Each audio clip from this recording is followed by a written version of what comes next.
কোনো ছেলে যখন প্রথমবার তোমার কাছে আসে বা তুমি কোনো ছেলের কাছে প্রথমবার তোমার দেখা হয় বা সে ছেলেটা তোমাকে দেখছে, তো তোমার কি মনে হয় যে ছেলেটা তোমার মধ্যে প্রথমে কি নোটিস করবে?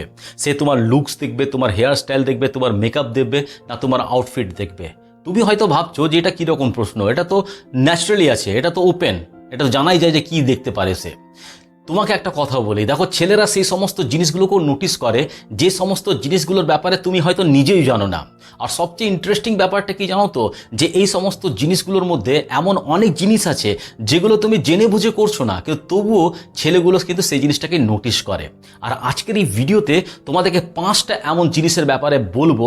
আর 5th নাম্বার যে জিনিসটা, সেটা যখন তুমি শুনবে তখন তুমি রিয়্যাক্ট করবে, আচ্ছা ছেলেরা কি এটাও নোটিস করে? তো ভিডিওটা লাস্ট পর্যন্ত অবশ্যই দেখবে, কারণ হয়তো নেক্সট বার যখন তুমি কোনো ছেলের কাছে যাবে বা ছেলের কাছে সামনে দাঁড়াবে, তখন তুমি এটাও ভাববে যে আচ্ছা ছেলেরা তাহলে কি এটাও নোটিস করে। তো হ্যালো ফ্রেন্ডস, আমি আছি আশরাফ এবং তোমরা এই মুহূর্তে দেখছো আমাকে ইউটিউব চ্যানেল কিছু অজানা কথায়। যদি চ্যানেলে নতুন আছো তো প্লিজ চ্যানেলটাকে সাবস্ক্রাইব করবে, আর যদি অলরেডি সাবস্ক্রাইব করে রেখেছো তাহলে তোমার অনেক অনেক ধন্যবাদ। চলো ভিডিওটাকে স্টার্ট করি। সবচেয়ে প্রথম যে জিনিসটা, সেটা হচ্ছে একটা মেয়ের হাসার ভঙ্গি কীরকম, সে কিভাবে হাসছে, সেটা কিন্তু অনেকটা ইম্প্যাক্ট পড়ে, একটা ছেলে নোটিস করে কিন্তু সেই জিনিসটাকে। কারণ একটা মেয়ের স্মাইল শুধুমাত্র তার চেহারা সম্বন্ধে বলে না, তার মুড এবং তার পার্সোনালিটি সম্বন্ধেও কিন্তু অনেক কিছু বলে। একটা মেয়ে যে without any makeup, without any fashion, সে একটা ছেলের সঙ্গে দাঁড়িয়ে আছে, ছেলেটা হয়তো সেই সময় তাকে নোটিস করছে না, কিন্তু কথার মধ্যে এমন একটা সিচুয়েশন তৈরি হলো যেখানে একটা হাসির ব্যাপার হয়ে গেল, আর মেয়েটা হঠাৎ করে জোরে হেসে ফেললো। ঠিক সেই মোমেন্টেই কিন্তু সেই হাসিটার জন্য সেই ছেলেটা কিন্তু তাকে নোটিস করবে। শুধুমাত্র সেই ছেলেটা নয়, আশেপাশের অনেকটা মানুষও তার দিকে কিন্তু নোটিস করবে। একটা কথা কি জানো তো, যে ন্যাচারাল যে লাফটার, তার মধ্যে একটা আলাদা ওয়ার্মথ থাকে। অনেক মেয়ে আছে যারা হাসার সময় হাত দিয়ে নিজের মুখ ঢাকে, অনেক মেয়ে নিজের ফেস এক্সপ্রেশনস চেঞ্জ করে, খুব কিউট মতন ফেস এক্সপ্রেশন বানায়, অনেক মেয়ে অনেক লাউড হাসে। এই লাউড হাসে, আশেপাশের লোক তাকে দেখে কিন্তু তারাও কিন্তু হেসে ফেলে। তো এই ছোট্ট ছোট্ট জিনিস তোমাকে কিন্তু অনেক মেমোরেবল বানিয়ে দেয়। আমি এটা মোটেই বলছি না যে নিজেকে আরও বেটার করার জন্য বা কাউকে অ্যাট্রাক্ট করার জন্য নিজের হাসির যে স্টাইল সেটাকে কিন্তু তোমাকে চেঞ্জ করতে হবে, এটা আমি কিন্তু বলছি না। ধরো তোমার হাসি খুব লাউড, তাহলে লাউড আছে, তোমার হাসি খুব সফট, তাহলে কিন্তু সফট আছে। তোমার মধ্যে যে ন্যাচারাল যে তোমার পার্সোনালিটি, সেটাই কিন্তু তোমার আইডেন্টিটি। আর এটা তো অবশ্যই যে একটা মানুষের অ্যাট্রাকশন বা তার ইমপ্রেশন, এটার উপরে ডিপেন্ড করে না যে তুমি দেখতে কীরকম, বরঞ্চ এটার উপরে ডিপেন্ড করে যে সেই মানুষটা তোমার সঙ্গে নিজেকে কিভাবে ফিল করতে পেরেছে। আর বিশ্বাস করো, তোমার যে ন্যাচারাল স্মাইল, সেটা কিন্তু সামনের মানুষটাকে এই ফিলটা, এই ভালো ফিলটা কিন্তু দিতে পারে। আর সেকেন্ড যে জিনিসটা হচ্ছে, সেটা হচ্ছে ওভারঅল একটা বিহেভিয়ার। যে একটা মেয়ের পার্সোনালিটি তখনই বোঝা যায় যখন সেই মেয়েটা এমন একটা মানুষের কাছে দাঁড়িয়ে আছে বা একটা মানুষের সঙ্গে আছে যার সঙ্গে তার কোনো বেনিফিট নেই, তার কোনো প্রফিট নেই। এটাকে বোঝার জন্য ধরো তুমি কোনো ক্যাফে বা কোনো তুমি রেস্টুরেন্টে বসে আছো এবং সামনে তোমার বয়ফ্রেন্ড বা পার্টনার বসে আছে বা সেই মানুষটা বসে আছে যাকে তুমি ইমপ্রেস করতে চাও। তো তার সঙ্গে জেনারেলি তুমি কথা বলবে, খুব পোলাইটলি কথা বলবে, খুব জেন্টলি তার সঙ্গে কথা বলবে, তাই না, অনেক জেন্টেলভাবে কথা বলবে। কিন্তু দেখার বিষয় তখন যখন তুমি একটা ওয়েটারের সঙ্গে কথা বলছো, ধরো তুমি ওয়েটারটাকে ডাকলে এবং ডেকে তাকে বলছো যে ভাই তুমি আজকে কি খাওয়াবে আমাদের, বা তুমি তাকে এটা বলছো যে ভাই একটা কাজ করো, তুমি 2 কাপ কফি এই টেবিলে পাঠিয়ে দাও। এটা কিন্তু ন্যাচারাল, এটাও কিন্তু ছেলেরা নোটিস করে।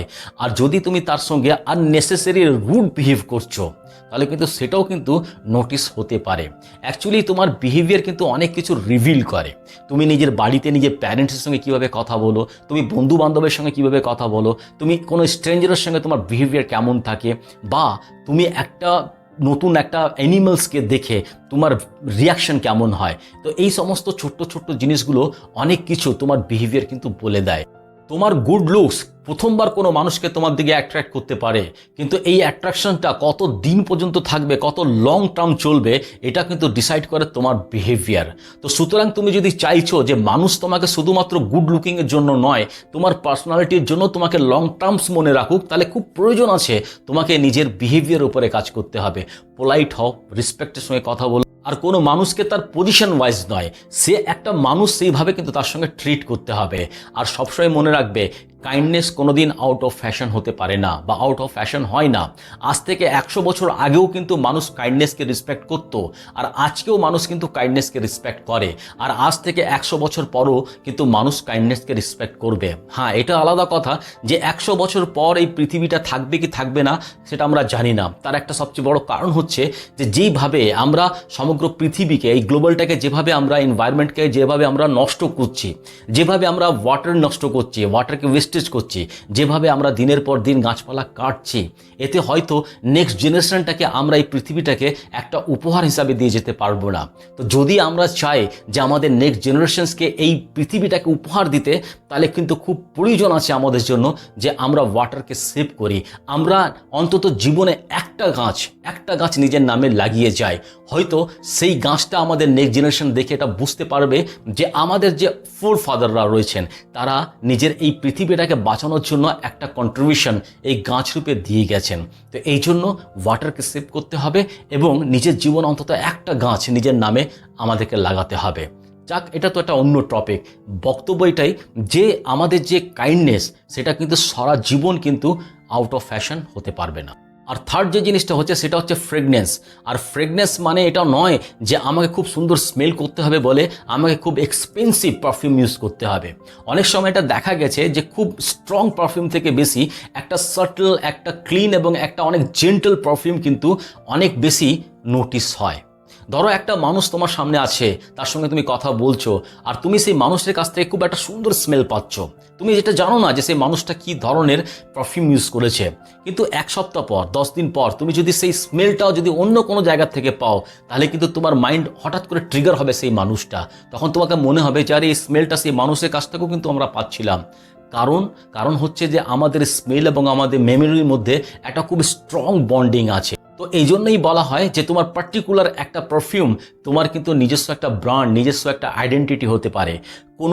কোনো মানুষের তার শ্যাম্পুর স্মেল, কোনো মানুষের তার পারফিউমের যে ফ্রেগনেন্স, আর পার্টিকুলার কোনো বিশেষ জায়গার স্মেল কিন্তু আমাদের মেমোরিকে কিন্তু হিট করতে পারে, আমাদের মেমোরিকে ট্রিগার করতে পারে। তবে একটা কথা এখানটা আছে যে নিজেকে ভালো স্মেল করার জন্য বেশি করে পারফিউম নিজের গায়ের বটল পুরো ঢেলে নিলাম, এটা কিন্তু নয়।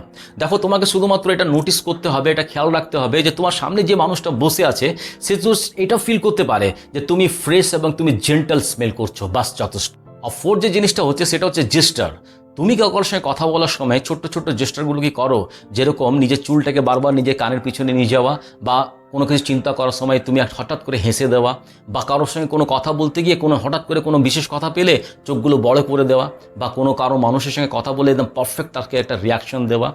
যদি তুমি এই ছোট জেস্টারগুলো করছো, তাহলে কিন্তু এই জিনিসগুলো কিন্তু ছেলেরা কিন্তু নোটিস করে।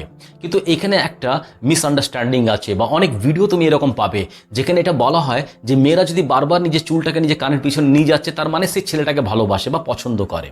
দেখো, পার্টিকুলার একটা বডি জেস্টার দেখে এটা কিন্তু বোঝা যায় না, কারণ একটা বডি জেস্টার কিন্তু অনেকগুলো মানে হতে পারে সেই মেয়েটা তোমাকে পছন্দ করছে, বা এটাও হতে পারে যে সেই মেয়েটা নার্ভাস হয়ে গেছে, নিজের নার্ভাসনেসকে ঢাকার জন্য সে বারবার নিজের চুলটাকে কানের পিছনে নিয়ে যাচ্ছে।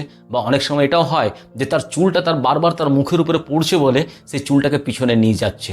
তো সেই জন্য একটা বডি জেস্টার দেখে এটা কিন্তু কনক্লুশন বার করা উচিত না যে সে আমাকে পছন্দ করে। হয়তো মেবি পছন্দ করতেও পারে, আবার পরবর্তীতে যে জিনিসগুলো বললাম সেটাও কিন্তু হতে পারে। হ্যাঁ, এটা হতে পারে যে একটা মানুষের মধ্যে যখন একসাথে যখন ন্যাচারাল জেস্টার দেখা যায়, তখন ওভারঅল তার বডি ল্যাঙ্গুয়েজ একটা কনভারসেশনকে অনেকটা এঙ্গেজিং বানিয়ে ফেলতে পারে। তো এই জন্য তোমাকে নিজের জেস্টারকে কন্ট্রোল করার দরকার নেই, বা তাকে সামলে রাখার দরকার নেই, তাকে ন্যাচারাল থাকতে দাও। কারণ তুমি যত কমফোর্টেবলি সামনে মানুষের সঙ্গে কথা বলতে পারবে, ততটা তোমার যে পার্সোনালিটি সেটা কিন্তু ন্যাচারালি বাইরে বেরিয়ে আসবে। আর 5th নম্বর যে জিনিসটা আছে সেটা তোমাকে বললাম যে তোমার জানার পর তোমাকে এরকম মনে হতে পারে যে এটাও কি মানুষ নোটিস করে, যে একটা কিভাবে নোটিস হতে পারে। এটা হয় তোমার নেলস এবং তোমার হ্যান্ডস। এবার তুমি বলবে যে নেলস আর হ্যান্ডস কেউ নোটিস করে? অবশ্যই করে। ধরো তুমি কোনো ছেলের সঙ্গে টেবিলে বসে আছো, এবং সেই ছেলেটা তো অবভিয়াসলি তোমার নেল এবং তোমার হ্যান্ডসটাকে কিন্তু নোটিস করবে। সে এই জিনিসটা দেখবে যে তোমার নেলটা কতটা সেফ এবং কতটা ক্লিন আছে, তোমার হ্যান্ড কতটা ওয়েল গ্রুমড আছে, এবং তুমি ওভারঅল কতটা হাইজিন আছো। দেখো, এখানে আমি নিশ্চয়ই কিন্তু এই কথাটা বলছি না, বিউটির কথা বলছি না, যে তোমার নেলের মধ্যে কতটা এক্সপেন্সিভ কালার লাগানো আছে, কতটা এক্সপেন্সিভ নেল পলিশ লাগানো আছে, এটা কিন্তু নয়। সে ছেলেটা জাস্ট এটা দেখতে চাইছে যে ওয়েল সেফড এবং ক্লিন নেল আছে কি না, সে তোমার হ্যান্ডটাকে দেখতে পাচ্ছে যে ওভারঅল গ্রুম আছে কিনা। কারণ দেখো, একটা মেয়ে যখন ওভারঅল নিজের হাইজিন এবং নিজের গ্রুমিংটাকে নিয়ে যখন খুব সতর্ক থাকে, সচেতন থাকে, তাহলে এই সচেতনতার জন্য সামনের মানুষের উপরে এর ইম্প্যাক্টটা কিন্তু খুব সুন্দর পড়ে। কারণ সামনের মানুষটা জিনিসটা ফিল করতে পারে যে এই মেয়েটা নিজেকে নিয়ে অনেক সচেতন। কারণ গ্রুমিং করা, নিজের সম্বন্ধে সব কিছু ঠিকঠাক করে রাখা, এটা কিন্তু ওয়েলড এবং ব্যালেন্সড একটা মেয়ের কিন্তু সবচেয়ে আগের চিহ্ন। এটা তার মধ্যে একটা কোয়ালিটি।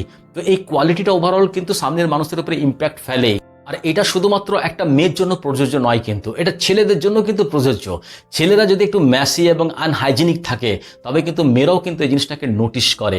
তো ওভারঅল যে জিনিসটা আমি তোমাদেরকে বলতে চাইছি, যে নিজের নেলস এবং নিজের হ্যান্ডসকেও কিন্তু তুমি একদম ওয়েল গ্রুমড এবং নিট অ্যান্ড ক্লিন রাখার চেষ্টা করবে।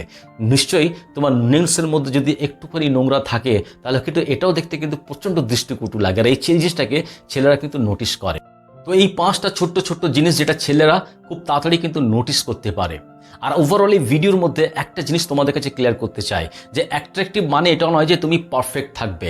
তোমার ফেস পারফেক্ট না হলেও চলবে, তোমার বডি পারফেক্ট না হলেও চলবে, সবসময় মেকআপ না করলেও চলবে। কোনো ছেলেকে অ্যাট্রাক্ট করার জন্য, ইমপ্রেস করার জন্য নিজেকে না পাল্টালেও চলবে। কিন্তু কারণ হচ্ছে যে একটা long term effect, long term যে মানুষের কাছে যে তোমার ইম্প্যাক্ট, সেটা কিন্তু তোমার পড়ে শুধুমাত্র তোমার এই সমস্ত জিনিস দিয়ে নয়, কিন্তু সেটা কিন্তু পড়ে তোমার যে বিহেভিয়ার, তোমার যে কনফিডেন্স, তোমার যে কাইন্ডনেস, এই সমস্তগুলো জিনিসের উপরে কিন্তু লং টার্ম কিন্তু ইফেক্ট পড়ে। সেই জন্য তুমি একটা জিনিস দেখবে যে অনেক সময় আমরা কোনো মানুষের সঙ্গে দেখা করার পর তাকে কিন্তু খুব তাড়াতাড়ি ভুলে যাই। আবার অনেক মানুষের সঙ্গে দেখা করার পর তাকে কিন্তু অনেক দিন পর্যন্ত আমরা মনে রাখতে পারি। কারণ হয়তো তার স্মাইলটা, কারণ তার ফ্রেগনেন্সটা, কারণ তার কাইন্ডনেসটা। তো এই সমস্ত ছোট্ট ছোট্ট জিনিসগুলো তোমাকে কিন্তু মেমোরেবল বানিয়ে তুলবে। এই সমস্ত জিনিসগুলোর উপরে নোটিস রাখবে, নিজেকে একটু লক্ষ্য রাখবে, দেখবে ছেলেরা কিন্তু এই জিনিসগুলোকে কিন্তু নোটিস করে। আর ছেলেদেরকে আমি জিজ্ঞাসা করতে চাই যে তুমি এই 5টা জিনিসের মধ্যে একটা মেয়ের মধ্যে সবচেয়ে আগে কোন জিনিসটাকে নোটিস করো? আর একটা মেয়ের কাছে আমার জিজ্ঞাসা যে এই 5টা জিনিসের মধ্যে তোমার কি মনে হয় যে একটা ছেলে সবচেয়ে আগে কোন জিনিসটাকে নোটিস করে? কমেন্ট বক্সে অবশ্যই আমাকে জানাবে। ভিডিও যদি ভালো লাগে তো একটা লাইক করবে, আর নিজের বন্ধু বান্ধব ফ্রেন্ড সার্কেলের কাছে এই ভিডিওটাকে অবশ্যই শেয়ার করে দিও। চ্যানেলে নতুন আছো তাহলে প্লিজ চ্যানেলটাকে সাবস্ক্রাইব করবে, আর যদি অলরেডি চ্যানেলটাকে সাবস্ক্রাইব করে রেখেছো তাহলে তোমাদেরকে অনেক অনেক ধন্যবাদ। সকলে ভালো থাকো, অনেক আনন্দে থাকো। Thank you very much.